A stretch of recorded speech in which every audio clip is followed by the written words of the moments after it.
Hoje, muita gente olha pro Kant e vê um monstro nas batalhas.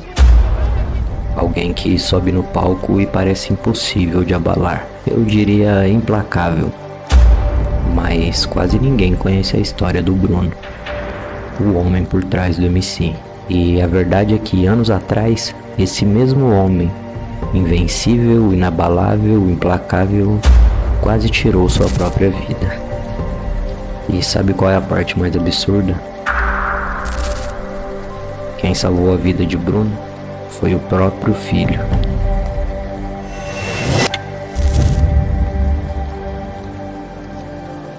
Antes da fama, das batalhas, antes do respeito, existia só um garoto que não teve muito tempo para ser criança.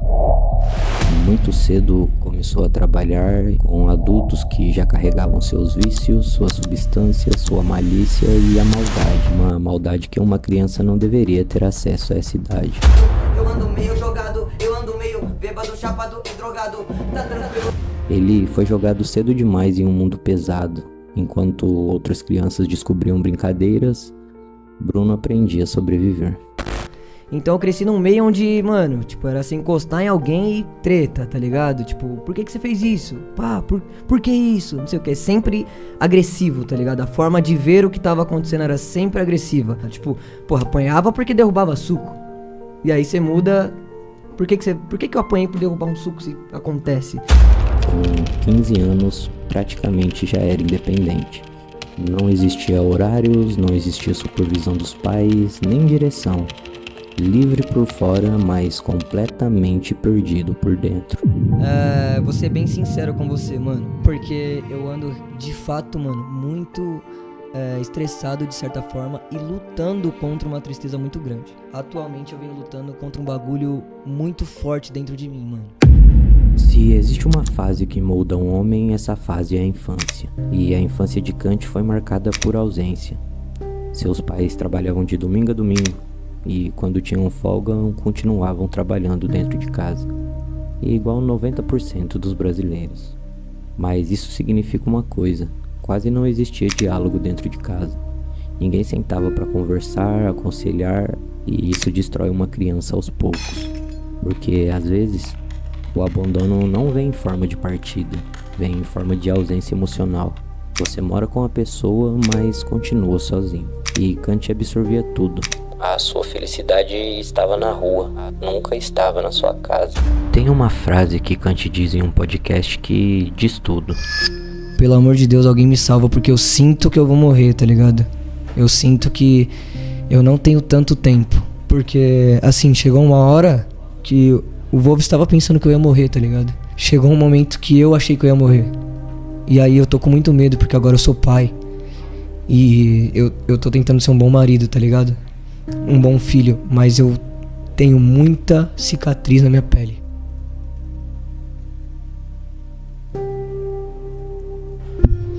Desculpa aí, porque eu tô tentando ser uma boa pessoa pra muita gente, parça. E é um peso muito grande. Eu recebo várias mensagens de moleques que estão deixando de se matar. E é um bagulho que eu penso muito, mano.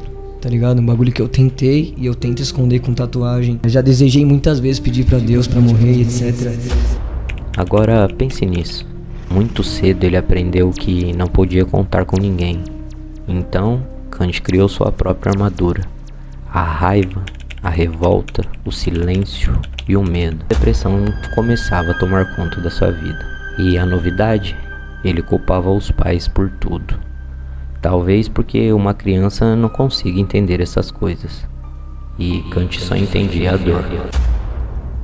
E então a vida apertou. Bruno virou pai aos 19 anos. E ele relata que morava em um único cômodo com sua mulher. Um espaço pequeno, mas o caos dentro dele era gigante. As crises pioraram e até que um dia Kant relata que se quebrou. E eu digo se quebrou de verdade. Ele tentou tirar sua própria vida. E quase acabou ali. E eu disse quase. Que a vida, meus amigos, tinha outros planos para o nosso menino Kant. Uou, lembro das fases da minha vida. Isso bombeia o coração junto com essa batida. Lembro que minha mãe tinha ido embora, meu pai desempregado, eu fui e entrei pras drogas. Eu tava depressivo lá no meu quarto, usava tanta bala que eu quase tive um infarto. O Tyler nasceu, eu não tinha onde morar, foi aí que eu percebi, precisava rimar. Seu filho nasceu, Tyler, e sem perceber, aquele pequeno garoto começou a reconstruir o seu pai de dentro para fora. Mas isso não foi instantâneo e nem um passe de mágica como Hollywood relata nos seus filmes. Mas algo mudou, porque pela primeira vez existia alguém olhando para o Kant. E não apenas para o MC, olhando para o Bruno, como referência, como proteção, como porto seguro, como pai. Mas Tyler também enfrentou dificuldades muito cedo. Kant relata que o pequeno teve muitos problemas de saúde, internações, noites sem dormir, mas ironicamente, foi essa criança que salvou um adulto. Tyler devolveu o propósito, devolveu o sentido, devolveu a vida de seu pai. Mas a vida não é só flores, porque quando tudo parecia estar bem, veio outra batalha. Eu tretei muito feio com meu pai esses últimos dias. Só que ele é o meu herói, tá ligado? Ele é o cara que, mesmo na depressão, ficou comigo e com meu irmão. Mesmo quando a minha mãe teve que ir, tá ligado? E tipo assim, eu tretei com ele, mano, porque ele nunca foi o pai que eu sonhei, tá ligado? Nunca foi o pai que eu sonhei, mas sempre foi o pai que tirou meus pesadelos. Tá entendendo? Desde sempre. Ele não teve pai, mano, e eu amo ele não como filho. Eu amo ele, mano, como pai que ele não teve. Tá entendendo? Eu amo ele dessa maneira. E independente das tretas que a gente tem, mano, eu queria dedicar totalmente, inteiramente essa batalha a ele, mano, porque é ele que me fez estar aqui, tá ligado? Então esse é pro meu pai, Marcos Rocha, eu te amo. Seu pai recebeu um diagnóstico brutal: câncer. E a vida colocou o Bruno diante de algo inesperado. Mesmo com mágoas, traumas, com tudo mal resolvido, ele escolheu ficar, cuidar e se reaproximar, porque no fundo, amor e dor quase sempre andam juntos. E existe uma frase em uma música dele que destrói qualquer um. E já tá sofrendo desde cedo. A gente jogou bola sexta passada e depois a gente tomou um refrigerante lá no Society. A Loreninha tá a coisa mais linda do mundo e ela sempre fala que me ama antes de dormir. Mas ela também fala que ama os cachorros, então...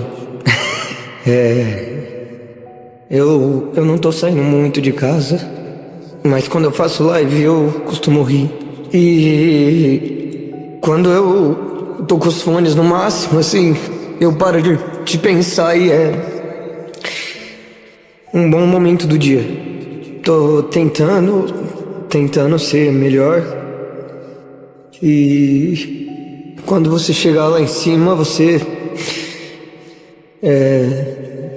diga que eu não fiz por querer. Valeu, até mais. Ainda tem os sapatos que te dei, que tal trocarmos? Você vive minha vida e eu vivo a sua. Eu luto contra o câncer e você ganha as batalhas de rua.